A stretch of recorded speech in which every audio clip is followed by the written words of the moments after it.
Good morning বন্ধুরা, শুক্রবারের সকালের নতুন একটা ব্লগে আপনাদের সবাইকে স্বাগত। বাইরে মুষলধারে বৃষ্টি হচ্ছে, এখন বাজে 10টা কাটায়। তো ব্লগটা শুরু করলাম, সঙ্গে থাকুন, দেখতে থাকুন। আর এত বৃষ্টি হচ্ছে বলে সকালবেলা আজকে 7-8টাকে এসকেপ করে দিয়েছি, একটু ঘুমিয়ে নিয়েছি। 2 ঘন্টা এক্সট্রা কমাতে পেরেছি সাঁতারে না যাওয়ার জন্য। তো চলুন, আজকে একটু বাইরে যাওয়ার ছিল, এটিএম থেকে টাকা তোলার ছিল, কিন্তু এত বৃষ্টিতে কী করে যাব জানি না। দেখা যাক, বৃষ্টি হয়তো ধরে যাবে একটু বাদেই, তখন বেরিয়ে যাব। তো চলুন, আমার সঙ্গে নিচে ওখানে ব্রেকফাস্ট করে দিয়েছে মমতা, খেয়ে আসি। ছোটো বেবি এখানে বালতি নিয়ে খেলছে, এখন বাজে 10টা 3। আমি চলে এসেছি ব্রেকফাস্ট করতে। ব্রেকফাস্টে আজকে পরোটা আর আলুর তরকারি।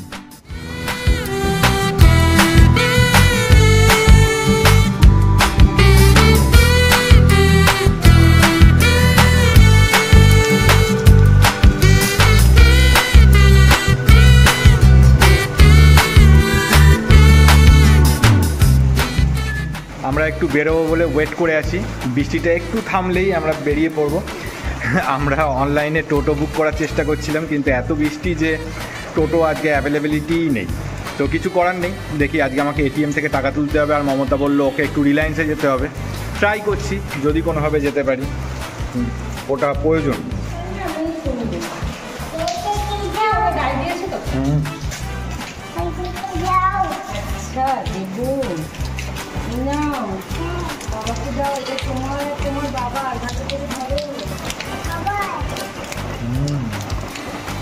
দাঁড়ো বাবা, দাঁড়ো, যেও না।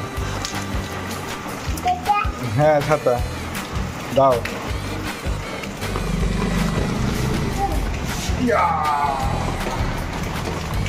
দেখো বা তো কেমন টিপ করেছে একটা। বাইরে অবিরাম বৃষ্টি হয়ে চলেছে, বৃষ্টি থামার নাম নেই, কিন্তু আমাদের যাওয়াটাও প্রয়োজন। আমার তো এটিএম থেকে টাকা তোলা খুবই প্রয়োজন, কারণ আমার কাছে একদম ক্যাশ নেই। মমতারও মাসকাবারি জিনিস কেনার আছে। দেখুন চারদিকে বৃষ্টি হয়ে চলেছে, তার মধ্যে আমরা কোনোভাবে চলে এসেছি। এক হাতে ছাতা, কোলেতে ছোট বেবি, আর অন্য হাতে ফোন নিয়ে কোনোভাবে ব্লগ করার চেষ্টা করছি। দেখুন রিলায়েন্স মল চলে এসেছি। এবার ছোট বেবি আর মমতাকে রিলায়েন্স মলেতে ঢুকিয়ে দিয়ে আমি চলে যাব এটিএম থেকে টাকা তুলতে।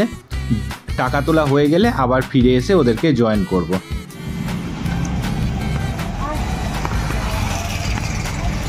টাটা। মমতাদেরকে রিলায়েন্সে ঢুকিয়ে দিয়ে আমি এটিএম থেকে টাকা তুলতে গেছিলাম। এটিএম থেকে টাকা পেয়ে গেছি, এবার আবার ওদের কাছে আসছি, একসঙ্গে আবার ফিরবো সবাই।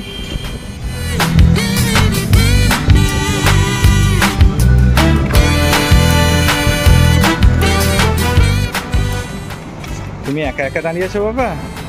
মা কই? মা কই? মা যা, তোমার তো মা নেই গো।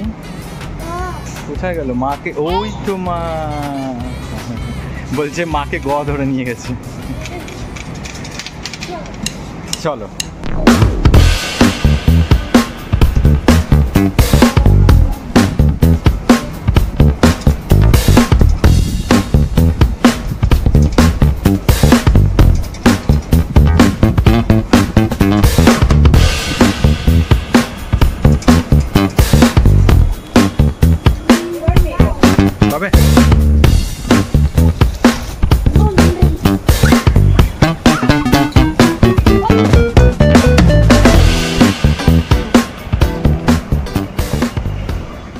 রিলায়েন্সে আমাদের কেনাকাটা সব কিছু হয়ে গেছে, আমরা বসে ওয়েট করছি। একটা অনলাইনে টোটো বুক করেছি, তো সেই টোটোওয়ালা বলছে যে সে নাকি বৃষ্টির জন্য আসতে পারছে না।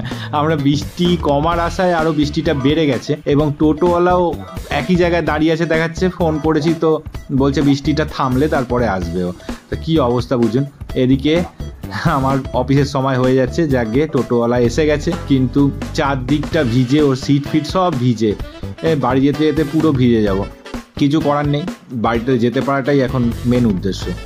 বাড়ি পৌঁছে গেছি, টোটো এসে গেছে, কিন্তু আমার প্যান্ট ফ্যান্ট সব ভিজে গেছে, কারণ টোটো যখনই দাঁড়াচ্ছে তখনই পেছন দিক থেকে এসে জল ঢুকে যাচ্ছে। তো যাই হোক, এবার চান ধান করে অফিসে বসি। কি হয়েছে বাবা? জল দেবো? জল দেবো? জল দেবো? আচ্ছা দিচ্ছি, দাঁড়া।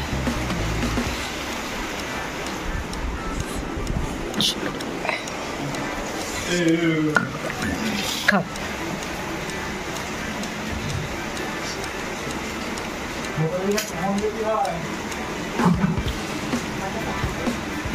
খাও।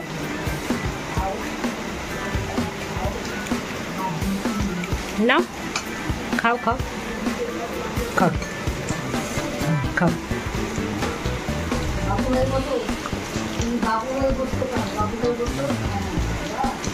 খাও।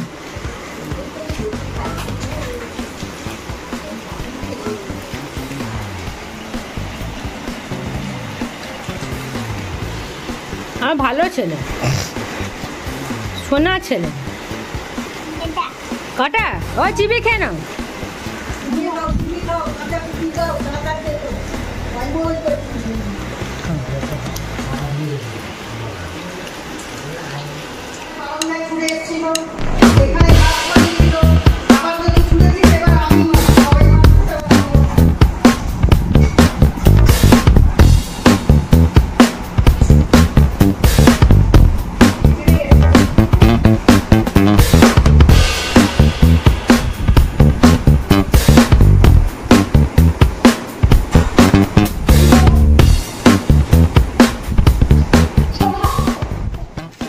দোলনা কি গো, দোলনা উঠিয়ে দেবো? তুমি দোল দোল করবে? এই ধাক্কা দিচ্ছে দোলনাটা।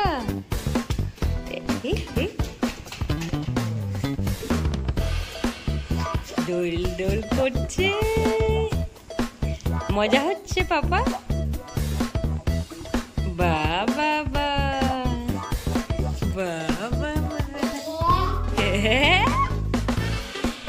ওরম করে না, পড়ে যেতে পারো। আমি দোল দোল ওটা ওটা থাক, তুমি এটাই বসো। এটা নতুন দোলনা, এটাই বসো। ওটা উপরে লাগানো আছে শিকল দিয়ে।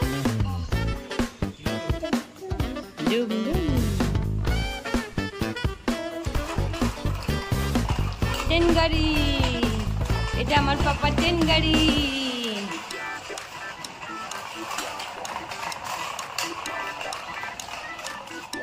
তাহলে বন্ধুরা আজকের ব্লগটাকে এত অবধি রাখলাম।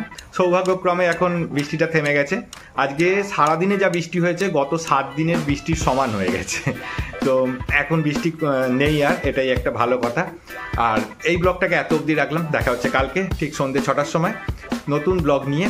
টাটা বলার আগে আপনাদেরকে জানাই যে মোডকজাবের যে নতুন চ্যানেলটা, সেটাতে আপনারা গিয়ে ঘুরে আসবেন। যদি আপনারা শাড়ি লাভার হন তাহলে তো অতি অবশ্যই ঘুরে আসবেন। আর যদি আপনি শাড়ি লাভার নাও হন তাহলেও তো সামনে পুজো আসছে, আপনি অবশ্যই গিয়ে একবার আমাদের ওই চ্যানেলটাকে ভিজিট করবেন। আমার মনে হয় এই বছর আপনার পুজোর যে মার্কেটিংয়ের খরচা সেটা হাফ হয়ে যাবে শাড়ির তরফ থেকে, যদি আপনি মোডকজাব থেকে জিনিস নেন। কারণ আমরা মোটামুটি মার্কেট প্রাইসের থেকে অর্ধেক বা 30% থেকে 70% অবধি অফ দিচ্ছি। তো সেক্ষেত্রে আপনাদের অনেকটাই সাশ্রয় হয়ে যাবে। এবার বাকি আপনার চয়েসের ওপর ডিপেন্ড করছে। তো যাই হোক, দেখা হচ্ছে কালকে ঠিক সন্ধ্যে 6টার সময় নতুন একটা ব্লগ। ততক্ষণ খুব ভালো থাকবেন। টাটা।